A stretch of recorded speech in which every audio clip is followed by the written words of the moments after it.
সোনিয়া চলে যেতেই আমি তানিয়ার হাত জোরে চেপে ধরে, কাজটা কি করলা? সোনিয়াকে মারলে কিসের জন্য? আমার ইচ্ছে হয়েছে তাই মারছি। আর ও আমার ছোট বোন। ইচ্ছে হলে কি মারতে হবে? ও এখনো ছোট, ও ভুল করতেই পারে। এর জন্য ওকে মারা ঠিক হলো না। আর এখানে দোষটা তো সম্পূর্ণ আমার ছিল, সোনিয়ার তো দোষ ছিল না। আমি আমার বোনকে মারতেই পারি, এটা স্বাভাবিক। ও আচ্ছা, তাই ঠিক আছে।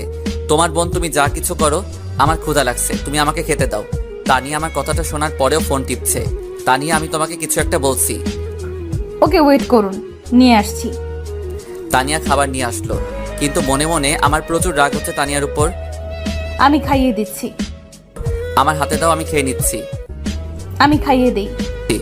লাগবে না, আমি একাই খেতে পারবো। আপনার হাতে তো ব্যান্ডেজ করা, আপনি কিভাবে খাবেন? আমাকে দিন, আমি খাইয়ে দিচ্ছি। প্লিজ, দরদ দেখাতে আসবে না বলে দিলাম। ওই, কি হয়েছে আপনার? এমন আচরণ করছেন কেন? আমি হাত ব্যান্ডেজ খুলতে লাগলাম, অবশেষে ব্যান্ডেজ খুলে ফেললাম। তানিয়া আমার হাত এঁটে ধরলো। আমি জোরে একটা থাপ্পড় বসিয়ে দিলাম তানিয়ার গালে। থাপ্পড় দিতেই তানিয়ার চোখ দিয়ে অঝরে পানি পড়তে লাগলো। তোকে বলছি না, দরদ দেখাতে আসবি না? তানিয়া বালিশে মুখ দিয়ে কাঁদছে। তানিয়ার মুখে স্পষ্ট 5টা আঙুলের ছাপ দেখা যাচ্ছে। দেখ, আমি তোকে ভালোবাসি। আরে, বিয়েটা আমার অজান্তেই হয়েছে। আপনি আমাকে ভালোবাসেন না।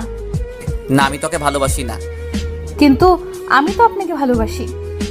তোর ভালোবাসায় আমার যায় আসে না। তোর সাথে ভালো ব্যবহার করছি বলে এই নয় যে আমি তোকে ভালোবাসি। আপনি এমন করছেন কেন? দেখ, আমার গার্লফ্রেন্ড আছে। আমার ইচ্ছা ছিল তাকে বিয়ে করব, কিন্তু ফ্যামিলিকে বলার আগেই আমাদের বিয়ে হয়ে গেছে। কিন্তু আপনি যে বলেছিলেন আপনি প্রেম করেননি। আমি তোকে মিথ্যা বলছিলাম। আমার গার্লফ্রেন্ড আছে, আর এখন আমার গার্লফ্রেন্ডের সাথে আমার কথা হয়। আপনার গার্লফ্রেন্ড কে? সেটা সময় হলে বুঝবি। তানিয়া আমার এমন আচরণে অনেক কষ্ট পাইছে আর প্রচুর কান্নাও করছে। এই একদম ন্যাকামো কান্না কাঁদবি না বলে দিলাম। তানিয়া আমার পাশেই শুয়ে আছে, আর আমি ফোনটা নিয়ে ফেসবুক চালাচ্ছি। হঠাৎ ফোন আসলো, আমি রিসিভ করলাম। হ্যালো, কে? শুভ, তুমি না কথা দিয়েছিলে আমাকে ছাড়া অন্য কোনো মেয়েকে বিয়ে করবে না? সরি বাবু, বিশ্বাস করো, সম্পূর্ণ বিয়েটা আমার বিরুদ্ধে হয়েছে। আমি আব্বুকে বলতে চাইছিলাম তোমার কথা, কিন্তু এর আগেই বিয়েটা হয়ে গেল। তুমি এখন কোথায়? বাসায়। তুমি এখনই আমার বাসায় এসো, তোমাকে মিস করছি। কিন্তু আমি তো এখন আসতে পারবো না, আমি একটু অসুস্থ। আজকে হাসপাতাল থেকে বাসায় ফিরছি। কি হয়েছে তোমার? তেমন কিছু না, বাইক চালাতে গিয়ে অ্যাক্সিডেন্ট করছি।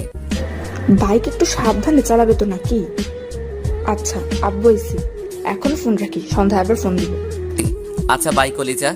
আমার কথা শেষ হতে তানিয়া বলল, আপনি কি মেয়েটাকে খুব ভালোবাসেন? নিজের জীবনের চাইতেও বেশি। আমি আল্লাহর কাছে সব সময় একটা জিনিস চাইছি, সেটা হচ্ছে আমার জামাইটা যেন সুখে থাকে। তুমি কি আমাকে ডিভোর্স দিতে পারবে? কথাটা শোনার পরে তানিয়ার মাথায় আকাশ ভেঙে পড়ল। তানিয়ার মুখটা একদম